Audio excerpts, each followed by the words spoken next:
Yon, what's up? John R. naman here, nagbabalik once again. At kitang-kita niyo naman, ang topic ko dito ngayon is mga supremacy words ng mga Pilipino. At ayun, syempre, isa-isayin natin ito. Mayaman ka na siguro, marami ka ng pera. Oh, mayaman ka na siguro. Marami ka na pera. Explanation, unang-una sa lahat, yun yung mga klase ng tao na mga siguro mga may edad na o pa-edad pa lang na siguro mas matanda sa'yo na nagsasabi na marami ka ng pera, baka pwede kang utangan, gano'n, pwede kang mauto. Tapos sila rin kasi, syempre wala rin silang ipon, di ba? Hindi mo rin masisisi, may mga responsibility sila at ikaw wala pa.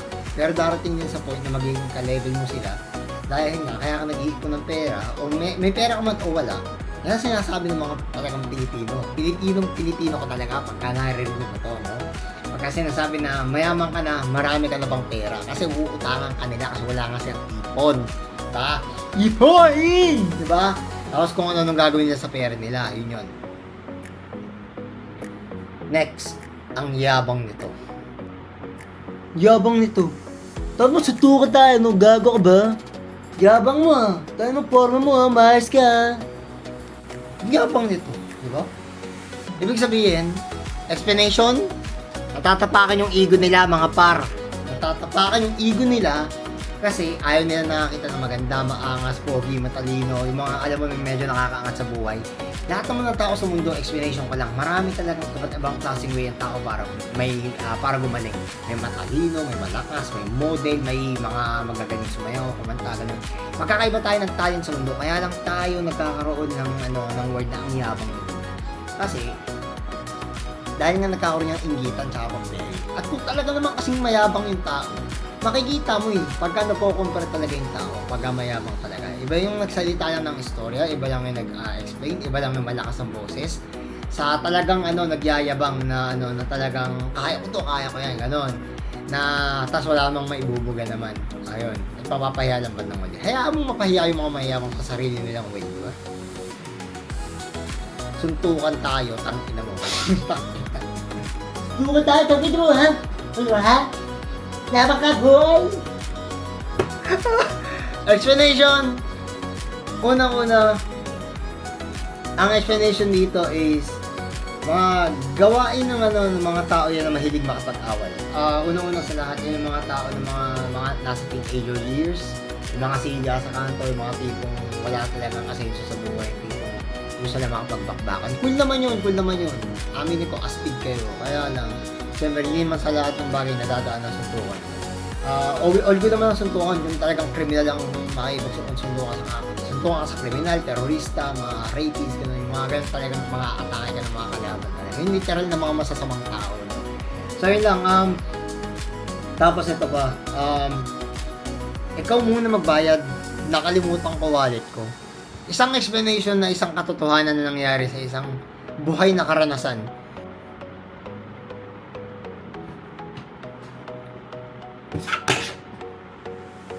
Tol, nakalimutan ko wallet ko, par. Ikaw muna magbayad, man. Ang aking inay ay nasa restaurant.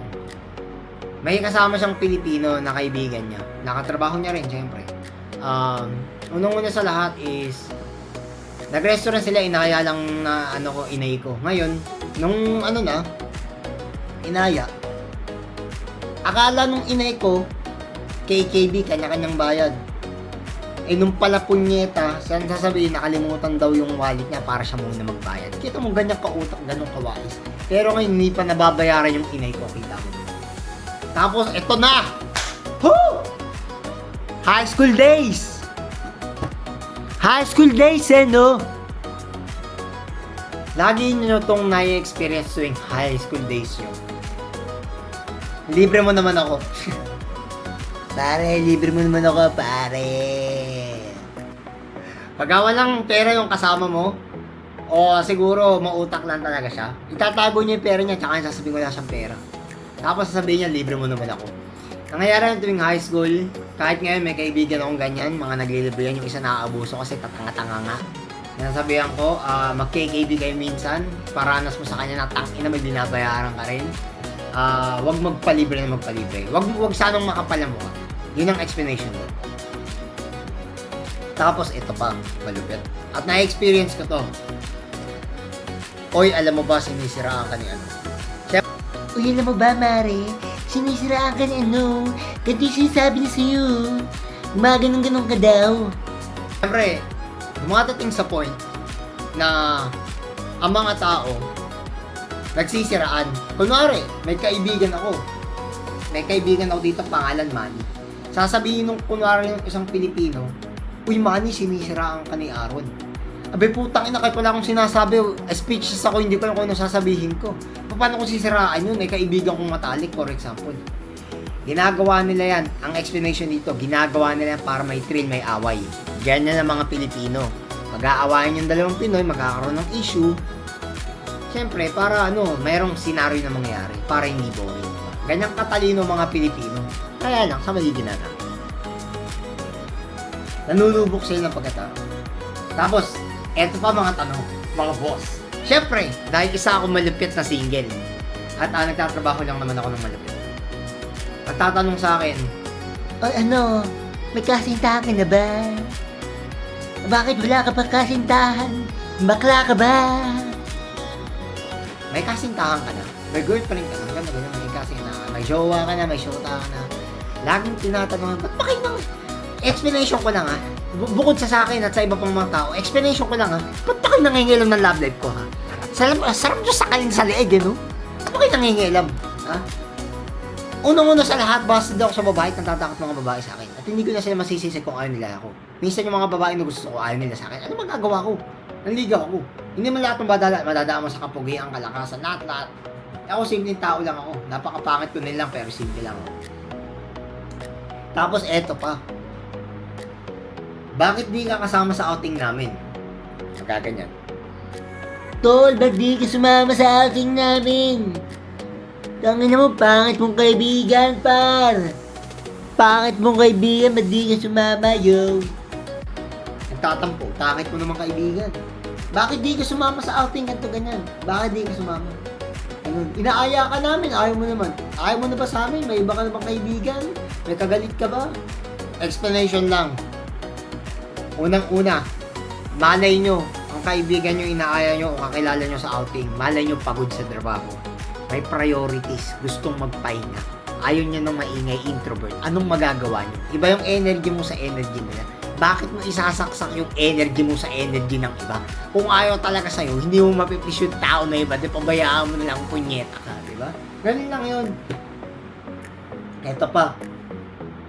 Linyahan ng mga Pilipino sa kapwa Pilipino. Yes. Mari. Utang naman eh. Bayaran ko ng katapusan. Sige na par. Parang hindi ka naman kaibigan par. Tangin na yun. Yan. Utang naman.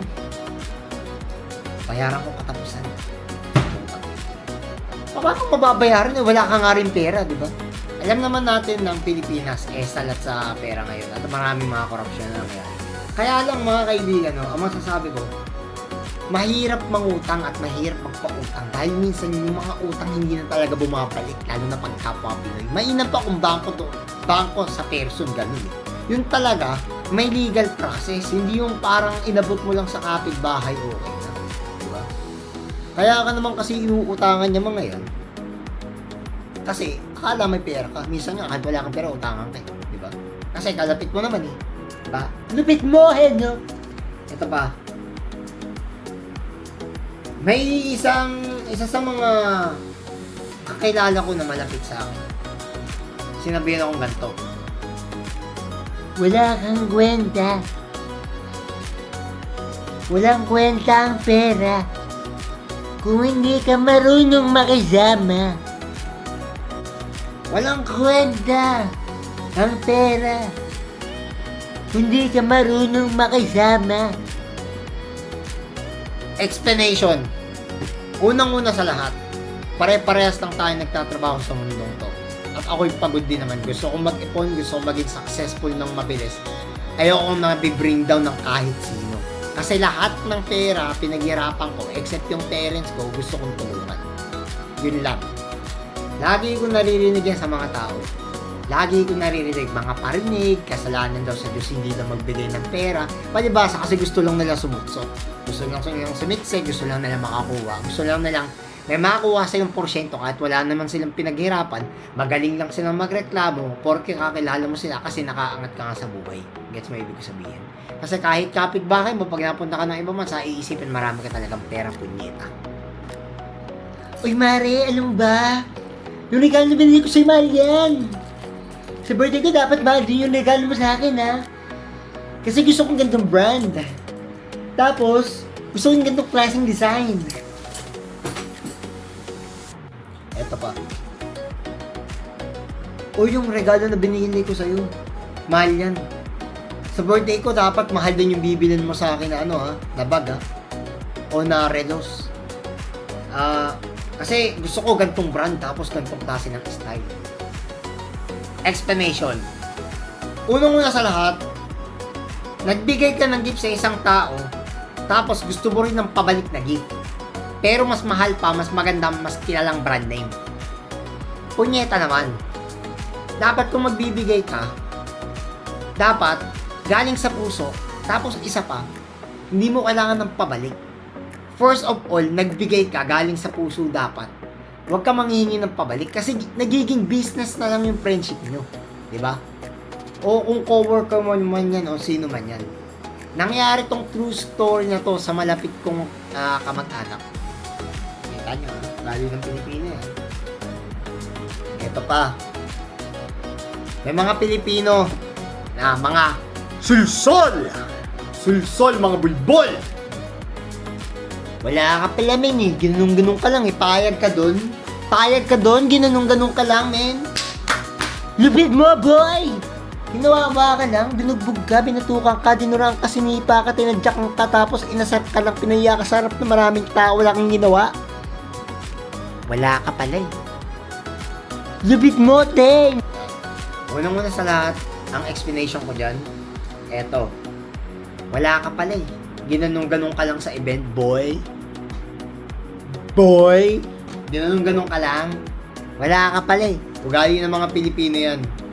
Ugali ng Pilipino yan. Yung magsulsol sa kapwa Pilipino o kapwa tao para mag-away yung dalawa, tapos ginagawa na lang nila scenario.